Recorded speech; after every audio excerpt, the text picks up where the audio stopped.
ইসকনকে নিষিদ্ধ ঘোষণা করতে হবে। পরাজিত শক্তির ষড়যন্ত্র যেদিক থেকে আসে সেদিক থেকে মোকাবেলা করতে হবে। অন্তর্বর্তীকালীন সরকারকে সহযোগিতা করতে চাই। যদি তারা ব্যর্থ হয়, কোন ষড়যন্ত্র হয়, হেফাজত ইসলাম করে বসে থাকবে না। আবার সভ্যযুক্ত হবে,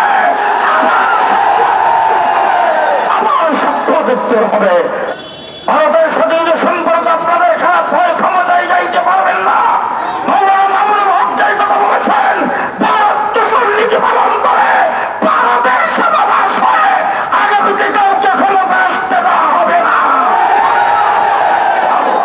আমাদের আপত্তি নাই, মন্ত্রী হন, মিনিস্টার হন, বড় অফিসার হন, কিন্তু বাংলাদেশে ইসলাম আর মুসলমানদের বিরুদ্ধে ষড়যন্ত্র করবেন। পরিষ্কার বলে দিতে চাই, আমরা পোল্ট্রি মুরগি নয়। আমাদের মাদ্রাসা, স্কুল, কলেজ, ইউনিভার্সিটিতে পোল্ট্রি মুরগি পালি না। আমি শুধু একটি কথাই বলতে চাই, আজকের এই সম্মেলন আমাদের একটার গাড়ি, 12টার গাড়ি আরো লম্বা।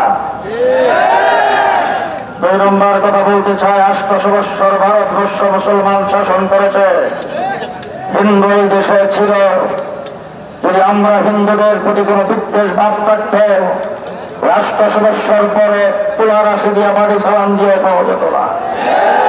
2 নম্বর কথা বলতে চাই, আমার বাংলাদেশের ফ্যাসিবাদ সরকার পেছনের দলটা দিয়ে যখন বেগে চলে গেছেন, এই দেশে সর্বপ্রথম টার্গেট ছিল হিন্দুদেরকে দিয়ে সংখ্যালঘুদের উপর নির্যাতন হচ্ছে। সেই দিয়ে শহীদ মিনারের সামনে আপনাদেরকে রাস্তায় নামিয়েছেন, মিথ্যা হাত উঠায় সাম্প্রদায়িক সম্প্রীতি বিনষ্ট করার চেষ্টা করেছেন। তখন আজকে মনে থাকার কথা, হিন্দু ভাইদেরকে মনে করে দিতে চাই, আপনাদের উপরে আওয়ামী লীগ, ছাত্রলীগ, যুবলীগের তারা আক্রমণ করে সাম্প্রদায়িক সম্প্রীতি নষ্ট করত। আমরা হেফাজত ইসলাম, মাদ্রাসা, আলেম ওলামায়ে কেরাম, আমরা আপনাদের পাহারাদারি করেছি। গত কয়েকদিন আগে দুর্গা পূজা গেছে আপনাদের, ভারত এত শান্তিতে পূজা পালন করতে পারে নাই, আমরা যেভাবে আপনাদেরকে পালন করতে দিয়েছি। সুতরাং আপনারা আমাদের নাগরিক ভাই, বাংলাদেশে বসবাস করবেন, সুযোগ সুবিধা কম গ্রহণ করেন নাই, আপনারা প্রধান বিচারপতি পর্যন্ত হয়েছেন।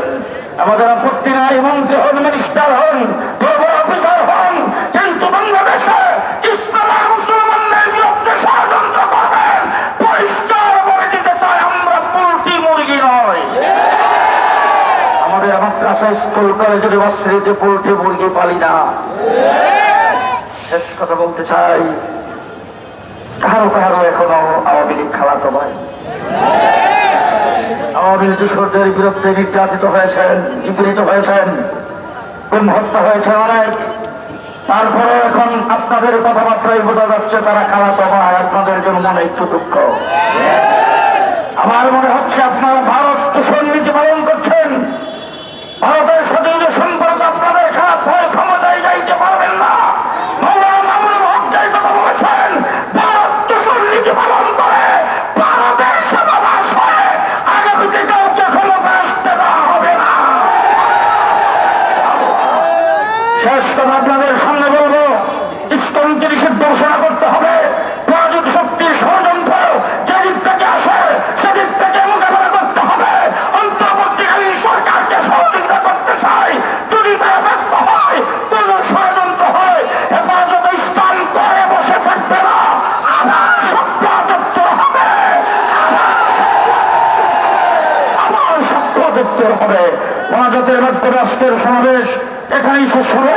ধন্যবাদ জানাচ্ছি যে যেখান থেকে আগমন করেছেন, কষ্ট করে জমার পরে যারা এসেছেন, ধন্যবাদ জানাই বলতে চাই, হেফাজত ইসলাম বাংলাদেশের আগামী দিনের যে কোনো কর্মসূচিতে প্রয়োজনে কাপড় বেঁধে 24 ঘন্টার নোটিশে মাঠে নামতে প্রস্তুত আছেন কিনা জানতে চাই। আসসালামু আলাইকুম।